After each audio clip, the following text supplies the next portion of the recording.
looks like we have a good number of people on. Good afternoon, everyone. My name is Betty White, and I'm going to be the moderator for today's session. I'm a civil engineer doing transit engineering here at Kimley Horn. I have about 14 years of experience doing transit design on transit projects across the country, including BRT projects, light rail, commuter rail, bus transit centers, and all different types of transit projects. And so today I'm going to be moderating the session for successfully navigating the last half of your career. And I want to go ahead and introduce our panelists.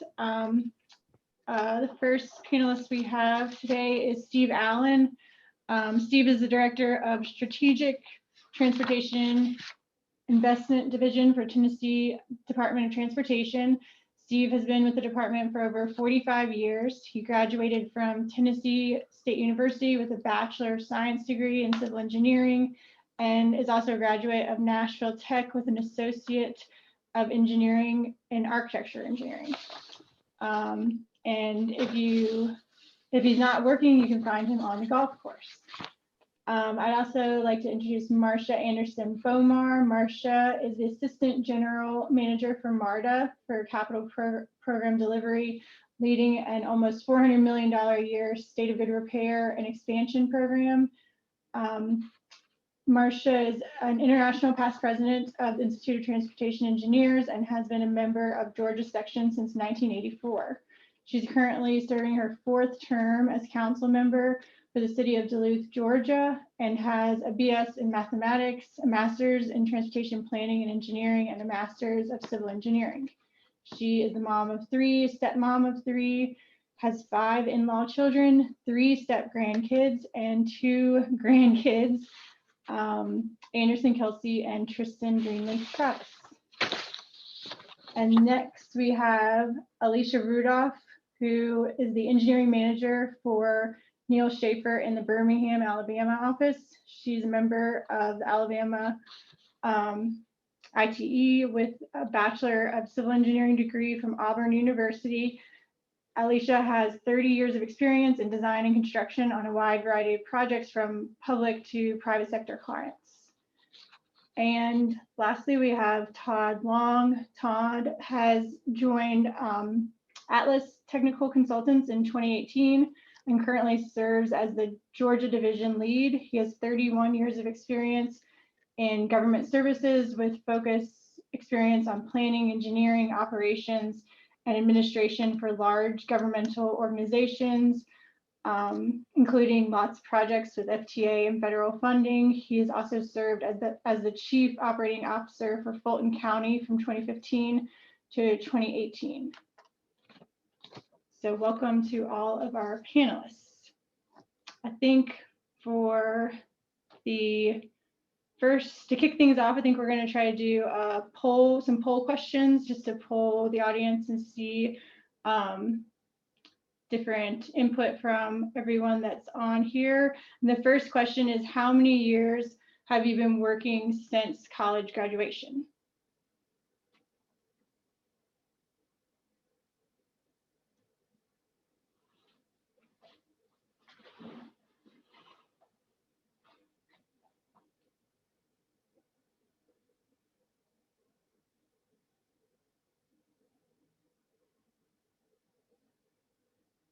Okay, so it looks like, let's see, the most are 16 to 25, and then we have 15 or less. We have some that are retired, so that's a pretty good mix. We just wanted to get an idea of where everyone is, just to kind of help us have our panelists phrase their responses to questions. And the next question we wanted to ask was, what is your current role in the position that you're at right now in your career?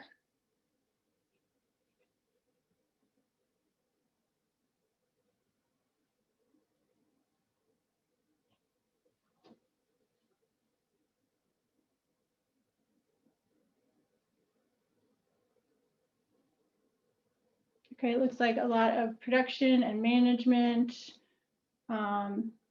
Production and management looks like the highest one. Okay, and then we're gonna see what are your concerns as you age in your career.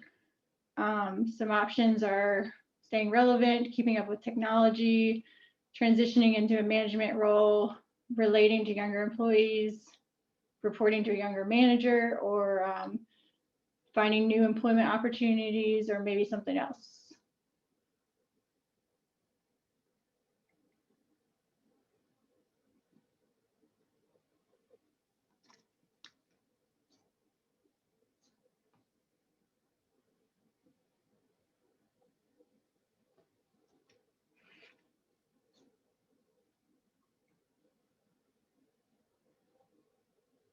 All right, this one's a little more split up. It looks like finding new employment opportunities, staying relevant, and keeping up with technology look like the top three. So we'll just keep that in mind with our panelists as they're responding to some of the questions that we have. Okay, great. Thank you all. So I think we'll just go straight into the questions. I'm going to ask some questions to the panelists and let them respond, and then we'll have time for some Q&A towards the end of the presentation. So I think we'll start with the first question is, what are some of the ways that you or others have stayed relevant throughout your career? Since it looks like that was something that a lot of people were asking about. And do you want to kick us off, Steve, with your response on that one? Yes, thank you, Betty, and glad to be here this morning. And first of all, I didn't know I was on the back half of my career until I got invited to be on this panel. So thank y'all for enlightening me for that. I've only been with the department 45 years, so I thought I had 45 more to go. So, you know, you have to be willing to change. We've had so many changes throughout my career, be willing to accept it. And then, you know, accept all those challenges, because you're going to be challenged throughout your career. Basically, I've learned from the younger engineers that we have and our younger staff that, you know, they want to do things differently, and you have to be able to adjust how you approach things. So, you know, you just have to be willing to learn, and I'm willing to do that. And it's always good to just have that open communication with your staff.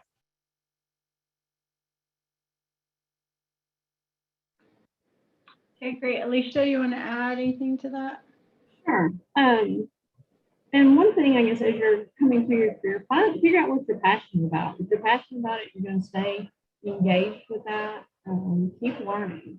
Don't ever stop learning. But then again, invest in younger engineers and pass that knowledge on. If you're mentoring and working with them, then you're going to stay relevant and you're going to stay involved and engaged.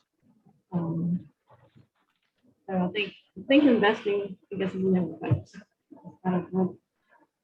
Where I would say that you say the most.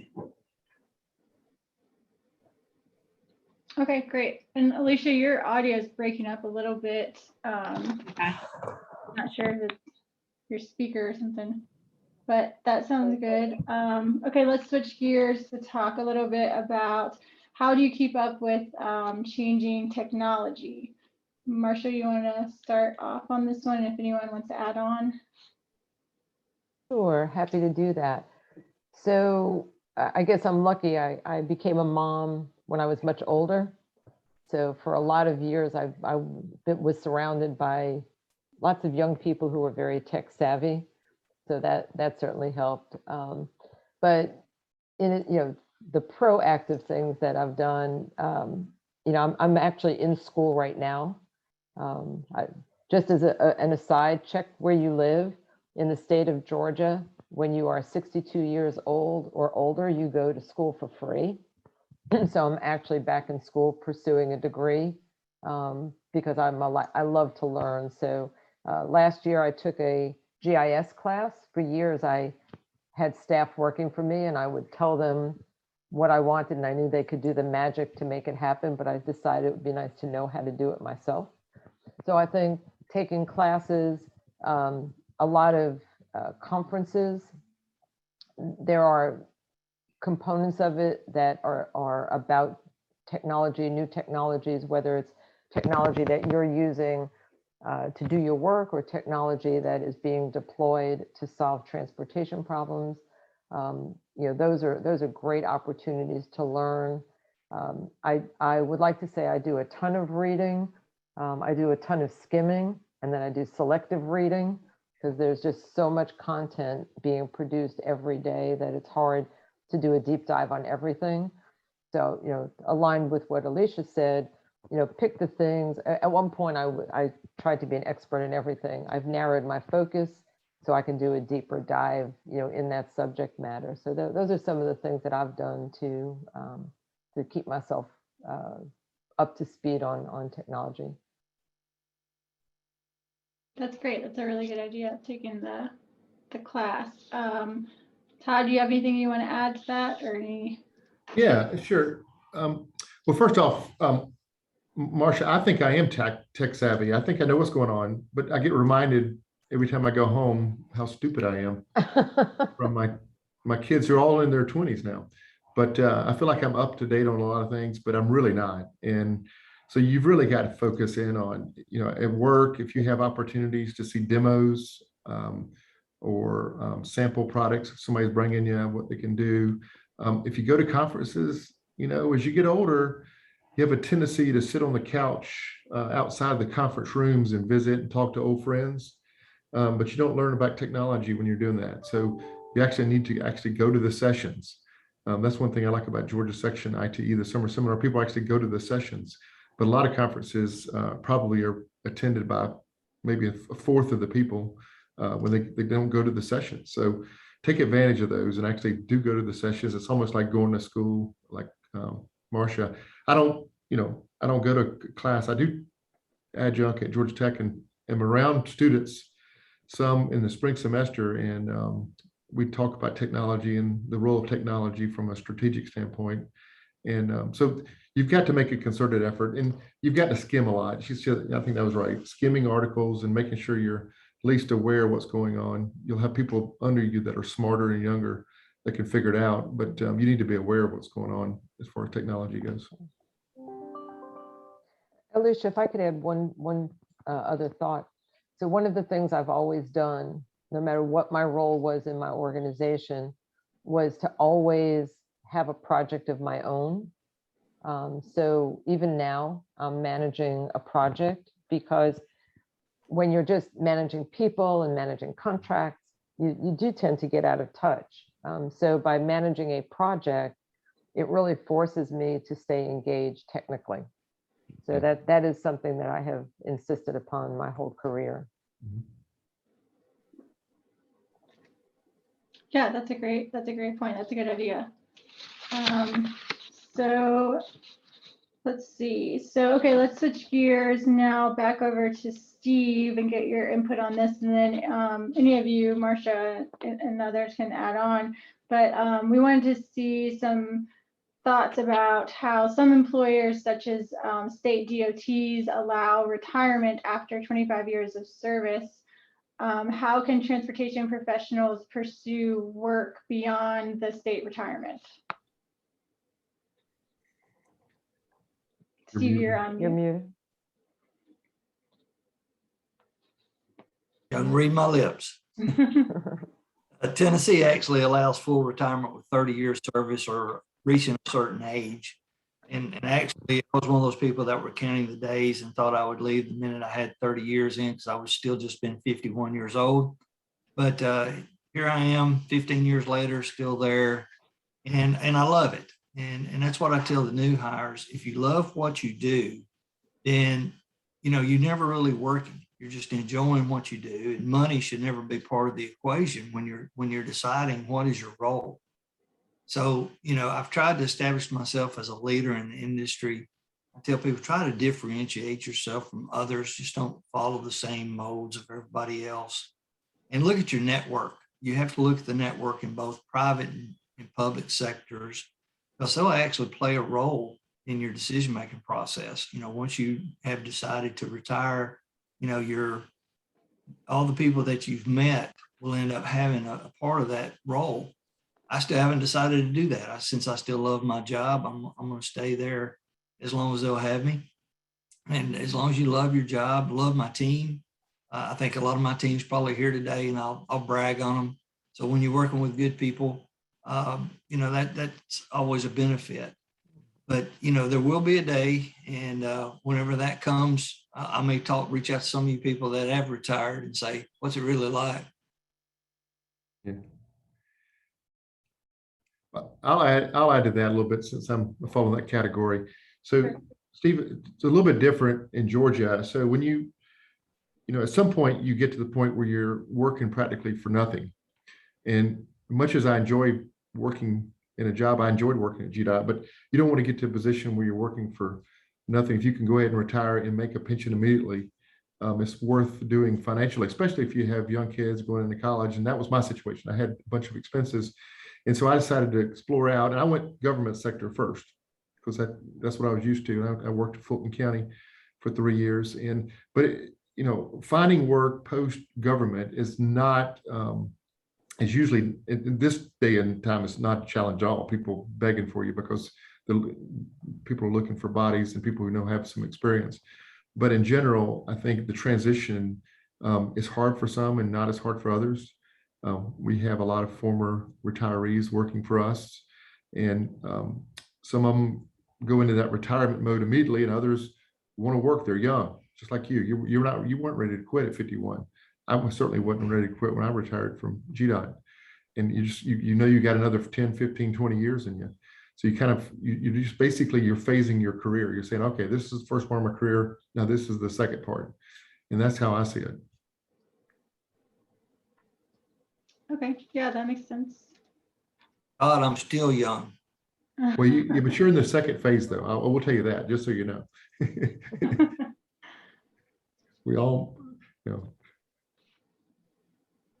Okay, Alicia, you want to touch on this one? What other factors should be considered when deciding whether to stay in a production role or switch to a management role? What are your thoughts on that? Yes. I guess at some point, most people start off in a production role, and at some point you do get that opportunity to choose if you're going to stay in production or if you want to move into management. You really need to look at your strengths and see, are you more technically, focused that's what you want to do. One of our engineers, he wants nothing to do with management. He doesn't want to manage people. He doesn't want to manage the client. Production is all he wants to do. Where others see that, as a step up to move into the management where they're working with a team that's actually doing the work. So it's really what you want out of your career. And can you, lead a team to get the project done? Mm-hmm. The other aspect of it.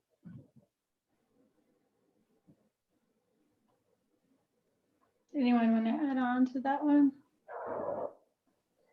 So, I would say that, in the different organizations in which I've been fortunate enough to work, that question comes up a lot because there are some people who really want to grow as professionals, but as Alicia said, they don't necessarily want to move into management, or maybe they're not well suited to management.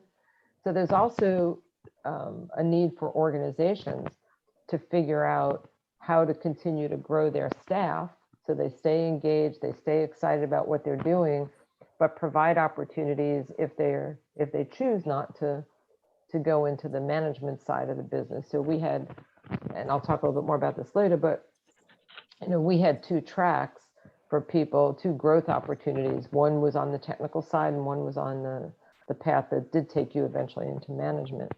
So you need to also find the right organization that has the environment that allows you to pursue the path that really appeals to you and that really plays off of your strengths and your interests. And it doesn't necessarily have to be all or nothing. You can continue production while you're managing as well. Right, absolutely. Yeah, that's a good point. Okay, so let's see. What are some other ways that you can share your knowledge and experience with younger generations? Todd, do you want to start on this? And then I'm sure anyone can add on. You need to hang out with young people. So that's the biggest thing, right? And the best way to hang out with them is if they work for you, take them to lunch.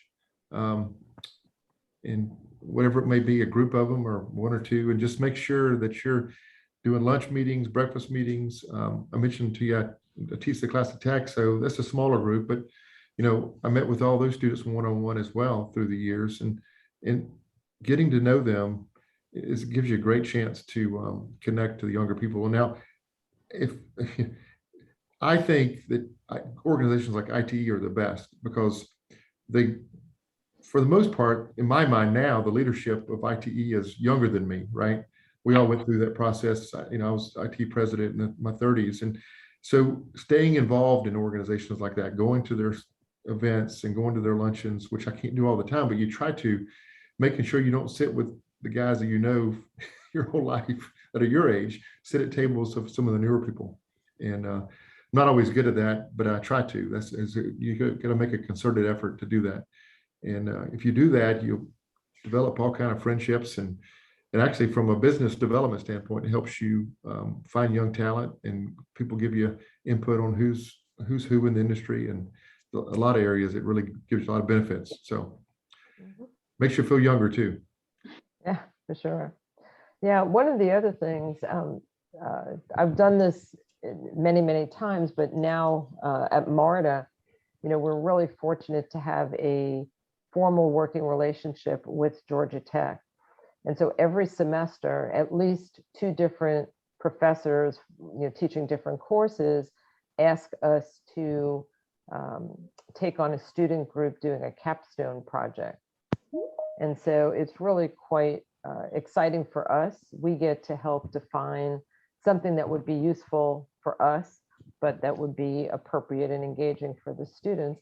And then we work with them throughout the whole semester to develop their project and critique it, receive reports, oversee, answer questions. So even through the pandemic, of course, we did it virtually, but having those opportunities to engage where we're touching on some of the technical stuff, but we're also working on presentation skills, writing skills, the whole gamut. That I think that's been very, very helpful, as a way for kind of the more senior people in the organization to both share what they know, but also we learn every time we do that. We talked at the beginning about staying relevant. Well, when you work on a project together, you find out, well, there's a new manual for this or a new technique for that, and they've updated this standard or that I don't come across every day, but it's great for me to know. So it really is a two-way street. Sure. Yeah. Yeah, that's a really good example.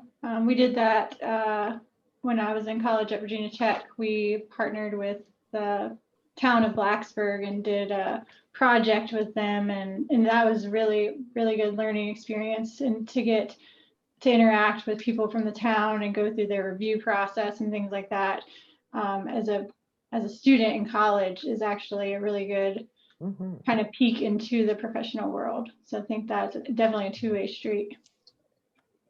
Okay, so let's stick with you, Marcia, for the next one too.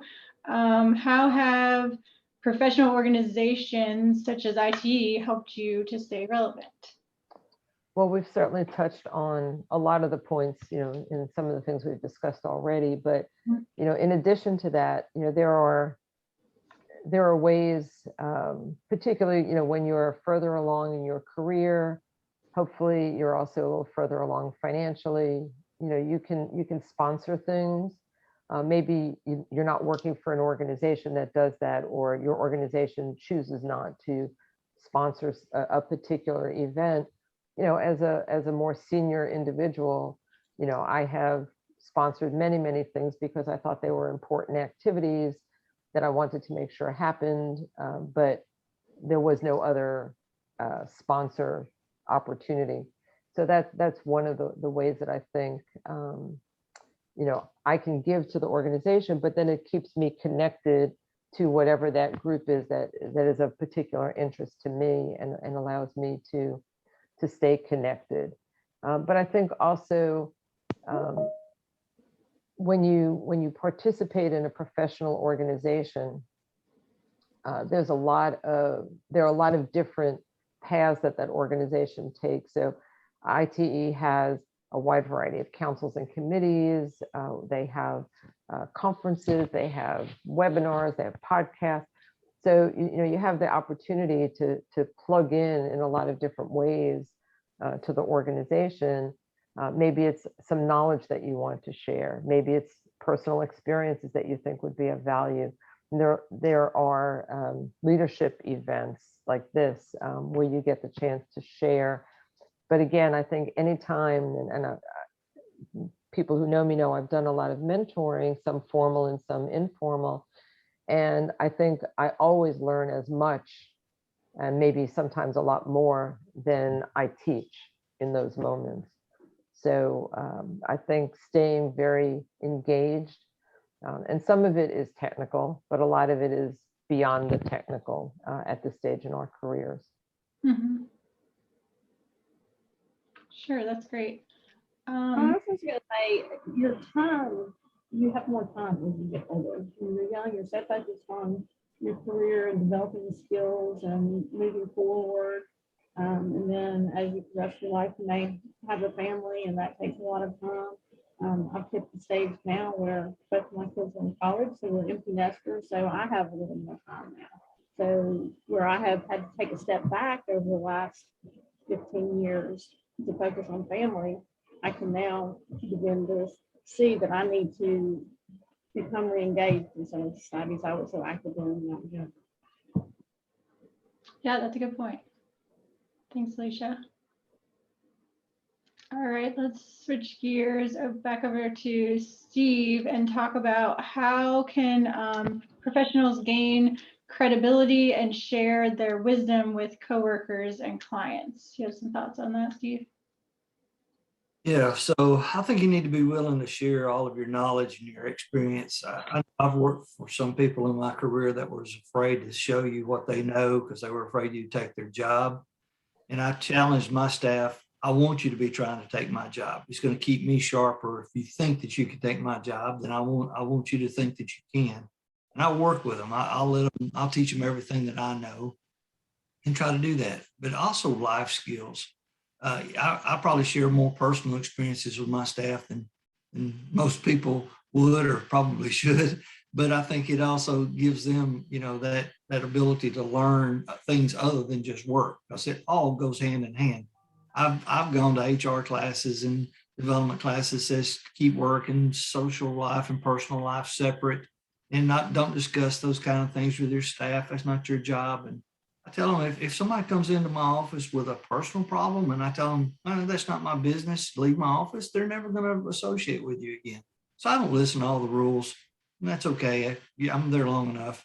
And we have team building meetings. We meet, we have exercises, we do outings at this, where we all support each other. We play games, and all the younger people, they've put a twist on all the old things. So we still play Frisbee, but it was with a whole different way to do it. And other things, cornholes is basically horseshoes. So, it's and doing all those things kind of keeps me young, keeps them, seeing that, hey, I may work here 45 years and still be in that same way. And also, I think we treat our coworkers like family. Make sure you have your right priorities. Because you have to build that element of trust. They have to trust you and be honest with them. And sometimes that's not easy. It's not fun, especially when there's HR issues to deal with. But, you have to build that trust. You have to be able to tell them, sorry, it didn't work out this time. Let's work together, try to do it this way. So, but my role at this point is, I'm their coach. They're my players. I tell our commissioner and our chief engineer all the time that I'm successful because of them. So, if you don't have that kind of relationship with your staff, you're going to struggle if when you move up in the organization. So fortunately, I've been very fortunate to have such a good team and to be in that. But I think, again, it goes back to what you said about being a two-way street. And not everybody's going to do that. You have to be able to read those people. There's some people that don't want to have those relationships, and that's okay. You don't force yourself on anybody, and don't expect everybody to be part of the game plan. If they want to participate, let them participate. If they want to be solo, that's fine too. And so you reading the people, understanding, and just trying to do the best you can, I think makes you, be able to have that relationship. Yeah, that's a great idea, Steve. Anyone else want to add on to that? All right, we'll go on to the next one.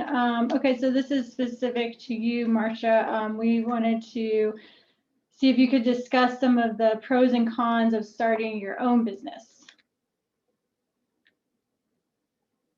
Yep. Yeah, there we go. You have to be a little touch crazy. No, just kidding. You have to be a real risk taker. Right. When you start a business, when you build a business, if you're truly committed to it being successful, there are some really scary moments. There are moments when, you're going to have to mortgage everything you have and then some to make sure the bills are paid, make sure payroll is met. But if you're doing things right, it pays off over time. But not everybody is cut out for that kind of emotional roller coaster, because it is definitely that. It's also a place that can be very lonely at times. When I was part of an organization, everybody was my friend. We would go out for lunch. When it's now your company, people look at you differently. You don't necessarily feel that you're different, but you're viewed differently. So you're not always invited to go with the group someplace, those are kind of the more personal pieces of it. But in terms of being able to do the kinds of things that you love to do, if you're starting a business, you really need to start with something that is very essential and core to your passion, so that you do a remarkable job. Because if you don't have that great foundation where you're viewed as excellent at what you do, it's going to be really hard to be successful. So you start with that, but you also have to get comfortable delegating to others. And it took me a while. I really struggled with that piece of it. Would somebody else do it as well as I would do it? Well, what does that mean? They're going to do it differently, but they're very successful, smart people out there. They can do a great job. But when it's your company and everybody associates you with it, you worry about every little piece being at such, at a standard that you expect. And sometimes you have to give some grace to allow other people to try, be there to catch them if they fall. I always told my staff, and I to this day, if things go right, I want my staff out front. If things go wrong, I'm going to put myself out front. And I'm going to empower people to fix just own it. If you did something and it wasn't right, own it. Let's come to me and let's fix it. I didn't ever want to have a culture where people were afraid, because we all make mistakes at times. We all do things that we thought were right, or we had the best intentions, and they don't work out that way.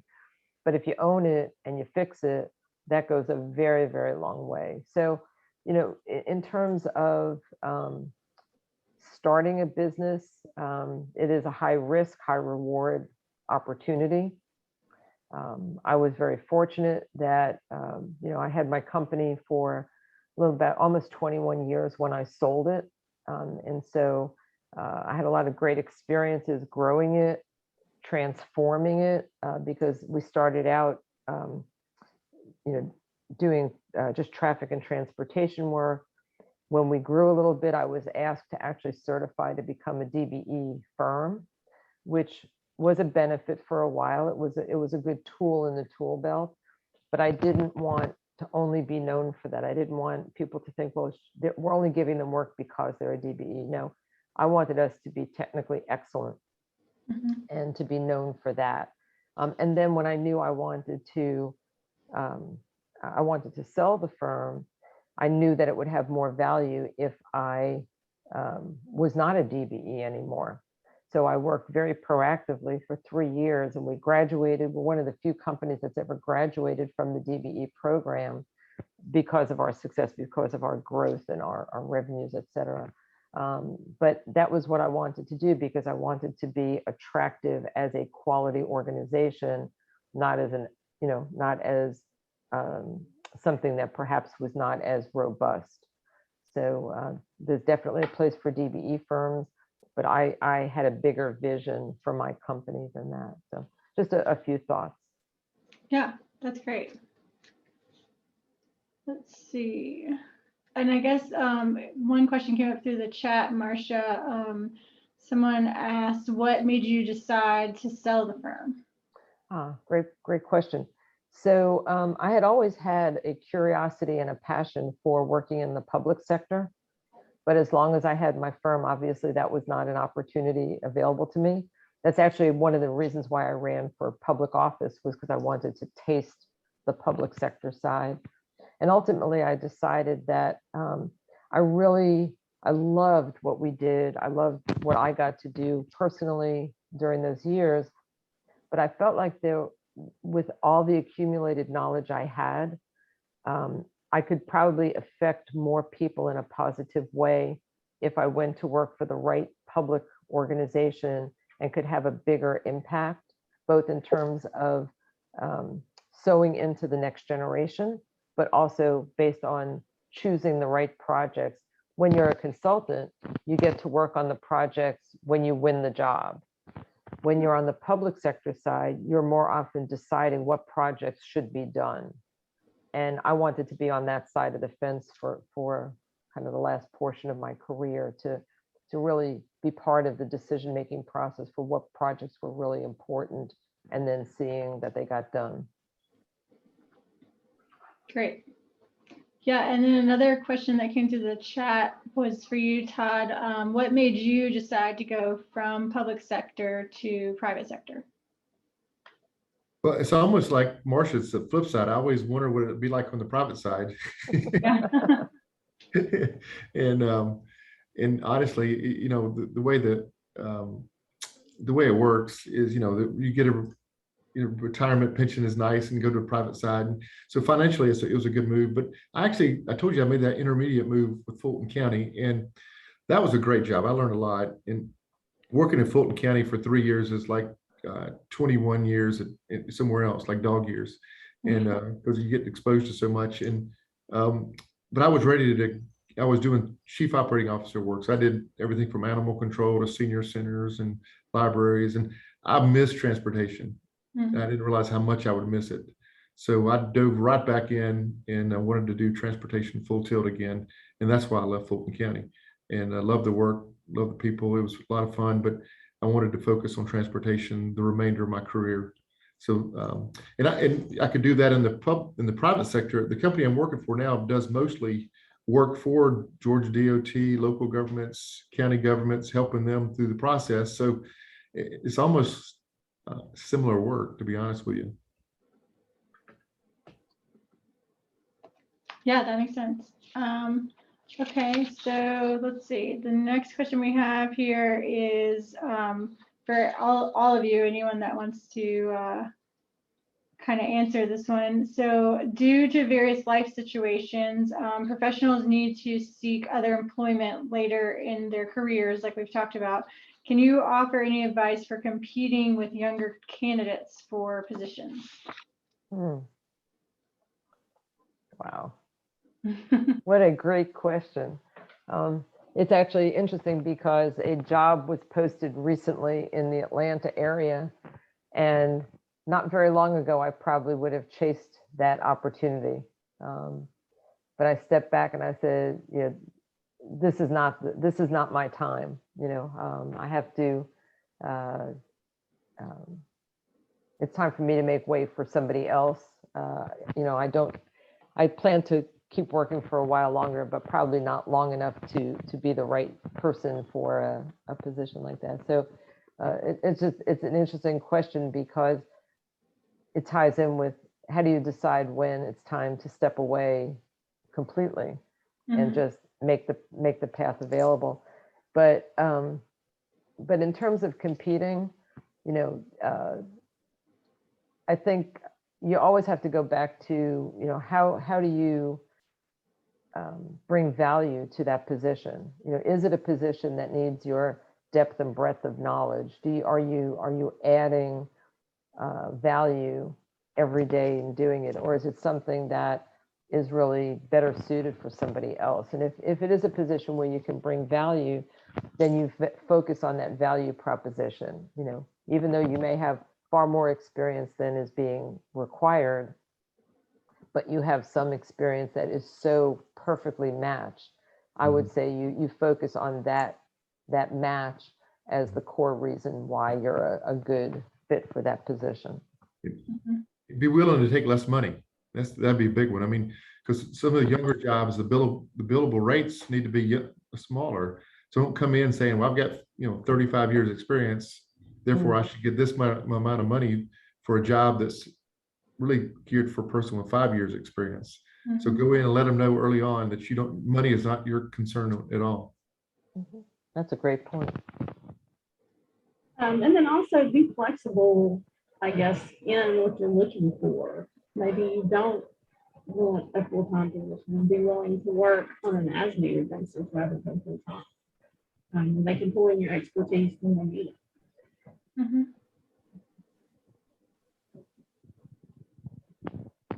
Betty, while we're on that, I'm gonna take the flip side of that because we've got a lot of younger people in the meeting, and they need to be able to compete with us because we have more experience. So, but are you looking at a job that's technology based, which the younger staff are probably more suited for? Are you looking at your management? And so I jumped ahead of you and looked at the question because I thought that fit in right here.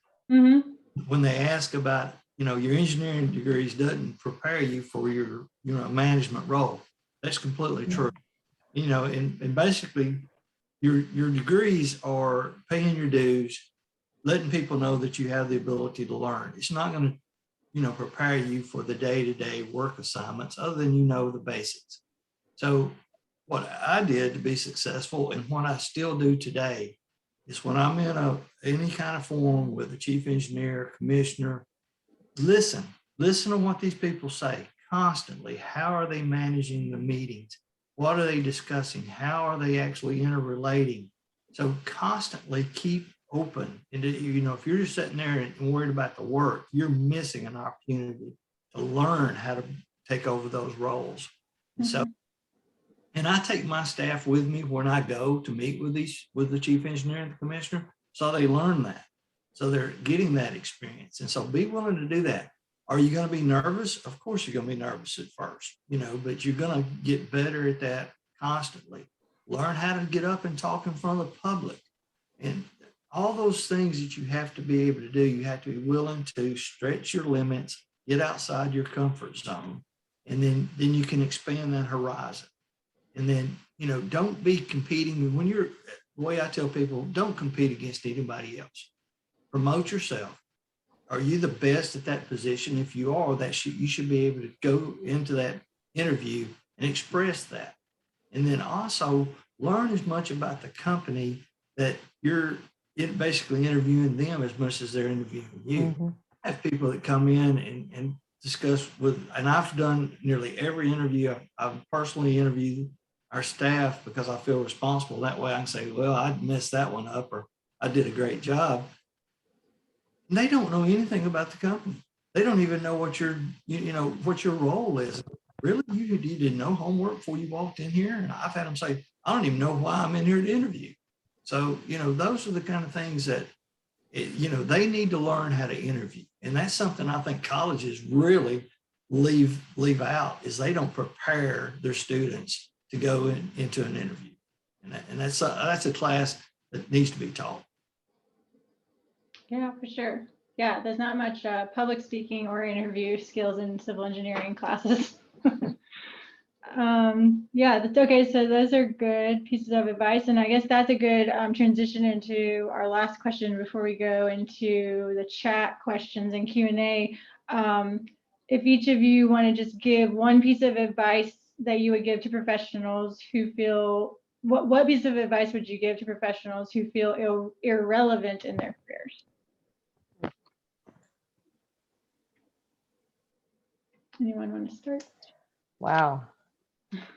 Well, I think it goes back to Alicia's earlier point about find something about which you can get excited or feel some passion, and it may not even be directly aligned with your job duties, but you can eventually, find a thread to connect it. But if you find something that you care about and use that as a launching point, I think that can motivate you to look at things differently.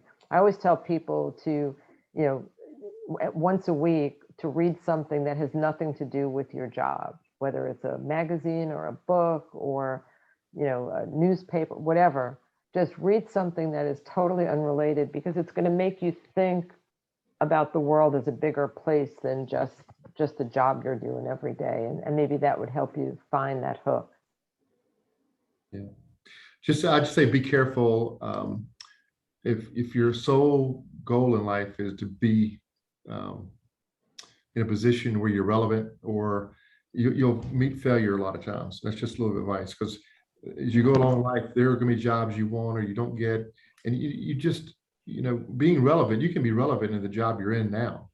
Make a difference in the job. You got a degree in civil engineering, possibly. I don't know whoever asked the question, but you've got a degree, you've got a job.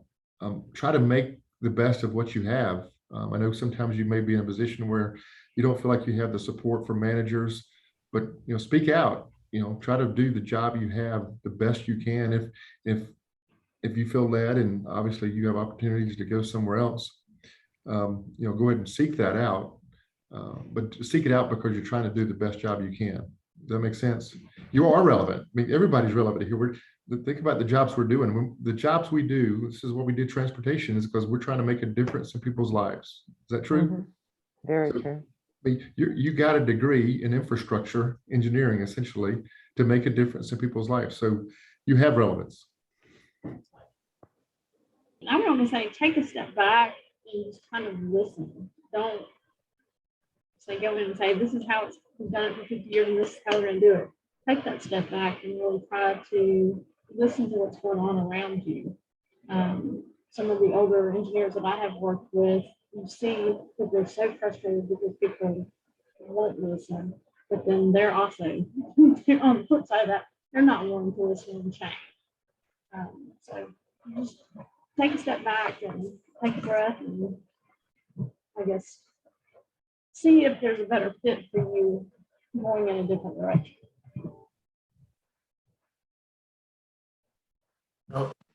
Just be true to yourself and have confidence in what you do, and you'll be successful.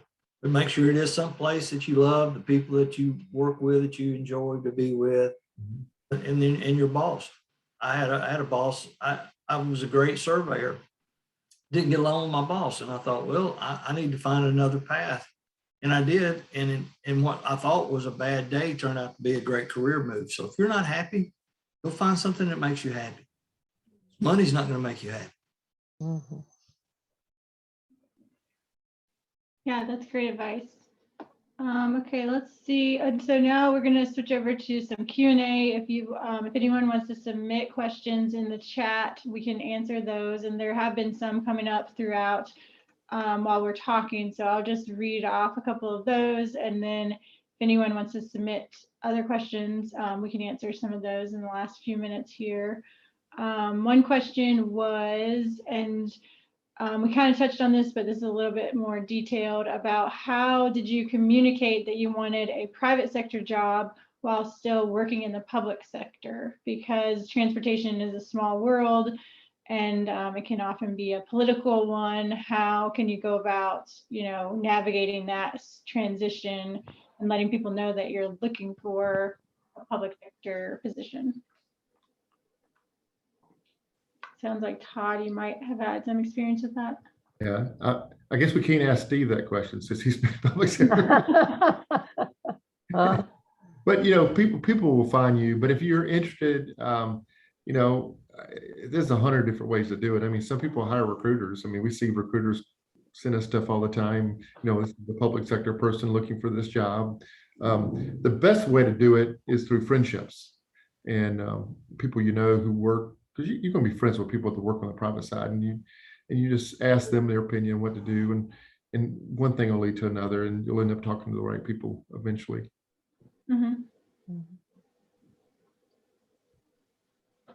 Okay, and then another question that came up is, so, and we mentioned this too, but maybe just go into a little more detail if you guys have any thoughts about in civil engineering, that type of degree does not prepare us well for management.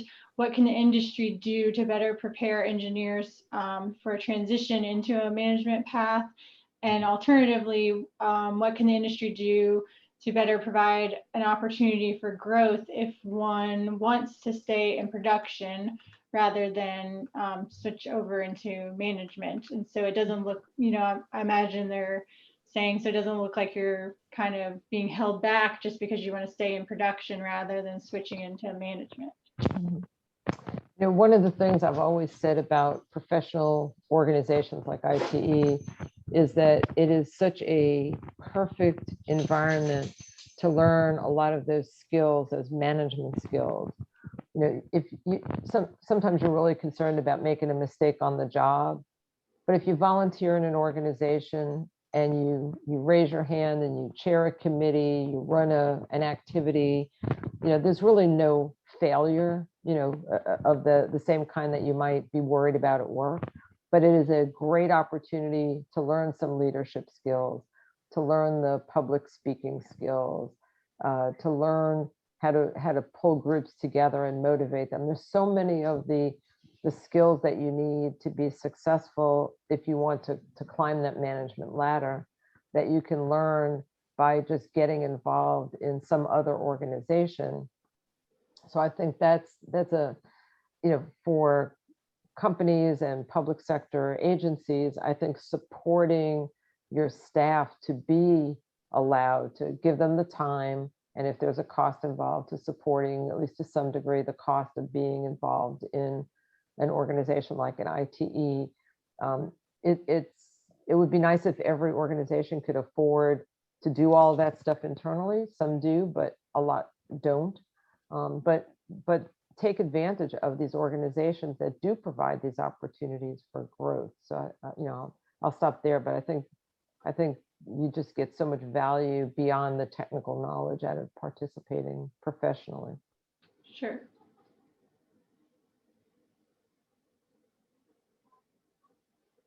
Let's see.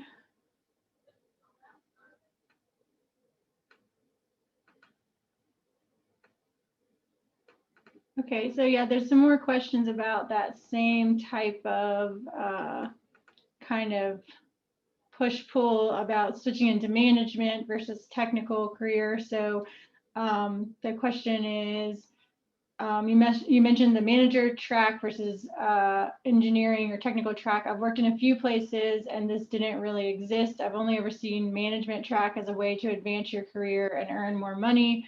Where do these organizations that have an engineering track that exists as a way to advance your career, like where are those? And this person said they're not really excited about management and want to stay in production. And the moment that you go into management appears to be the point in time where you leave engineering. So does anyone, we kind of touched on that, but maybe some more examples of where you can excel in the production and engineering track rather than going into management. I know in state government, we're really bad about that, have been forever. I know that I've promoted some of my best workers up into a management level and knowing that they will never be a really good manager, but that was the only way to reward them. And we had this discussion in 1982, and here we are almost 30 years later, and we're finally going to try a different path. So we are instituting a management track and a technical track. We haven't implemented it yet, and it's going to be very interesting to see how that works. So are they going to ask people which path they want to go down, or how's that going to work? Because that's probably the most difficult thing that you can do. It sounds good in theory, but it's not really easily implemented. It, you know, again, you need to decide which path you want to go and decide if that money is going to make you happy by just moving into a management role. Because technically, you know, that is a strength that you have. And I can tell you that as you move up in an organization and you get into management, you'll even say you won't change, but you will change because the people that you're actually managing will change you.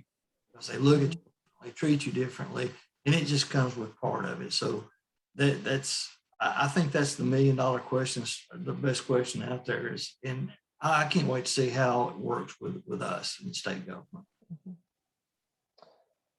Yeah, so this past year I instituted a ladder. We had forever, we've only had the job title field inspector.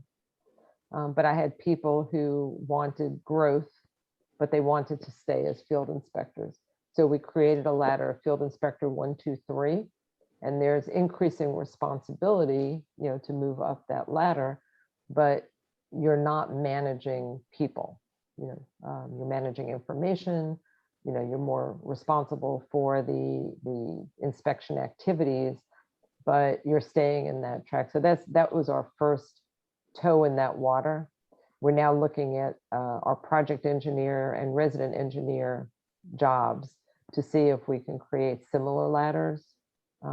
We already have project manager 1 and 2. I'm looking at how to create a PM3 role. So I think it just takes a thoughtful, deliberate effort to see how you can create some progressions, because there may be a period of time where somebody wants to stay technical longer, but they may also at some point want to jump into the management role. So giving them that time to explore by creating those ladders, I think is one effective way of doing that. Yeah, that's a really good point. Let's see. Okay, so another question that came up is, I guess this is a good one for closing since we're just about done. What, in this later stage in your career, what gives you the most joy? Grandbabies? No. That's definitely one. The thought that I can retire one day.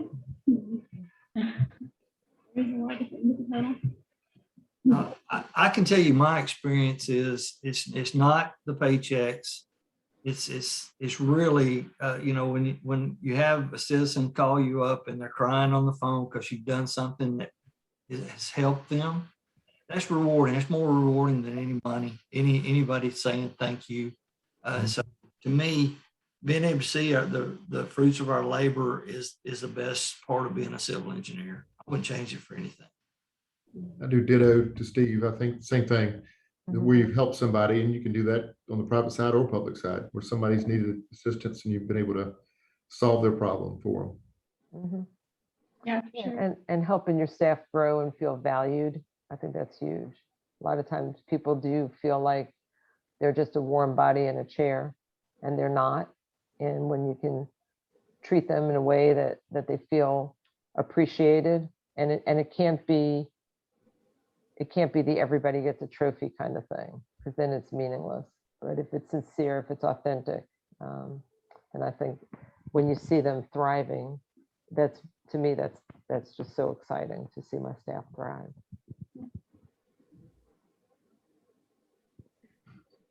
Okay, great. It looks like we are just right on time. So we'll thank you all, the panelists, for participating today. And thank you for everyone, all of our attendees, and for all the great questions that came in. And hope you all have a great rest of your day.